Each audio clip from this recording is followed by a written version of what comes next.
Гэта першы візіт у Брэст новага кіраўніка польскай дыпмісіі. Да выканання сваіх абавязкаў ён прыступіў у чэрвені гэтага года.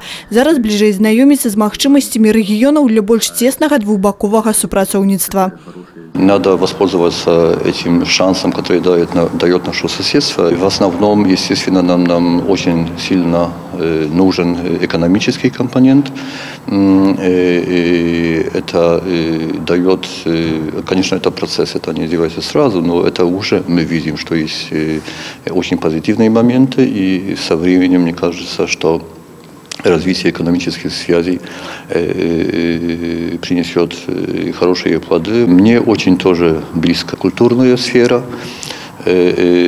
Культура очень сильно сближает людей. Сёння Брэсцкая вобласць мае вельмі моцныя эканамічныя і гуманітарныя сувязі з Польшай. Тавараабарот паміж Брэсцкай вобласцю і краінай-суседкай за 9 месяцаў года ўжо склаў больш за $250 мільярда США.